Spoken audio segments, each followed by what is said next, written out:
নমস্কাৰ আপোনালোক আটাইকে মোৰ ইউটিউব চেনেললৈ পুনৰবাৰ স্বাগতম জনাইছোঁ। মই আজি কলখাৰ দি এবিধ মাছৰ ৰেচিপি বনালোঁ। এয়া চাওক কেনেদৰেনো এই ৰেচিপিটো বনালোঁ মই আপোনালোকক তাৰে ভিডিঅ'টো আগবঢ়াইছোঁ। আপোনালোকেও এনেদৰে বনাই খাই চাব। প্ৰথমে মই মাছখিনি ধুনীয়াকৈ পেটু গুচাই ধুই ল'লোঁ। আধা কাপ মই এয়া কলখাৰ লৈছোঁ আৰু এটা পিঁয়াজ লৈছোঁ, এটা নহৰু লৈছোঁ, এটুকুৰা আদা লৈছোঁ। মাছখিনি ধুই লোৱাৰ পিছত মই নিমখ হালধি এয়া এনেদৰে সানি লৈছোঁ। এতিয়া কেৰাহীখন গৰম হ'ব দিছোঁ। তাত অকণমান মিঠাতেল দি মই মাছখিনি ফ্ৰাই কৰি ল'ম প্ৰথমে। এয়া চাওক মাছখিনি মই কমকৈ দি ফ্ৰাই কৰিম। গোটেইখিনি একেলগে দিলে মাছখিনি ভাগি যাব। সেইবাবে মই কমকৈ দি মাছখিনি ফ্ৰাই কৰি লৈছোঁ। এয়া মাছখিনি এনেদৰে মই লুটিয়াই দিছোঁ।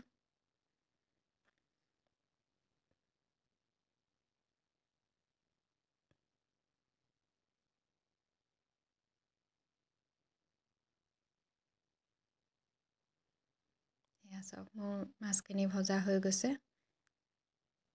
এনেদৰে প্ৰথমে আপোনালোকেও মাছখিনি ফ্ৰাই কৰি ল'ব। লোৱাৰ পিছত মই এতিয়া কেৰাহীখনত অকণমান তেল দিছোঁ। তেলখিনি গৰম হোৱাৰ পিছত মই ইয়াতে এতিয়া অকণমান কটা পিঁয়াজ দি দিম। এয়া পিঁয়াজখিনি দি দিছোঁ। পিঁয়াজখিনি দি লৰাই ইয়াতে মই কেইটামান জলকীয়া দি দিছোঁ, কেঁচা জলকীয়া ফালি। এয়া মই ইয়াতে নহৰু আৰু আদাৰ পেষ্টটো এতিয়া দি দিম। এয়া নহৰু আৰু আদাৰ পেষ্ট দি দিছোঁ। এইখিনি দিয়াৰ পিছত পুনৰ মই হেতা পাতেৰে লৰাই থাকিম।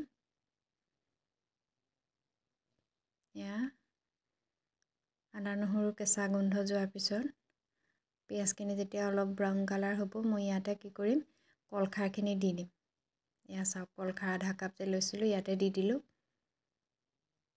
ইয়াত মই নিমখ হালধি নিদিওঁ, যিহেতু মাছত নিমখ হালধি দি মই ফ্ৰাই কৰি থৈছোঁ। সেইবাবে ইয়াত নিমখ হালধি দিয়া নাই। এয়া উতলিলত মই এতিয়া কি কৰিছোঁ ইয়াতে মাছখিনি কেইটামান দি দিছোঁ।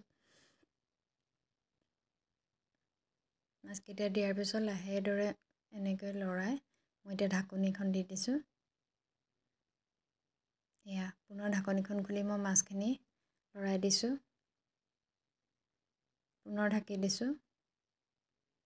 এয়া চাওক মোৰ কলখাৰ দিয়া মাছ ইতিমধ্যে ৰেডি হৈ গৈছে। আপোনালোকো এনেদৰে বনাই খাই চাব আৰু লগতে মোৰ চেনেলটো ছাবস্ক্ৰাইব কৰি দিব। Thank U.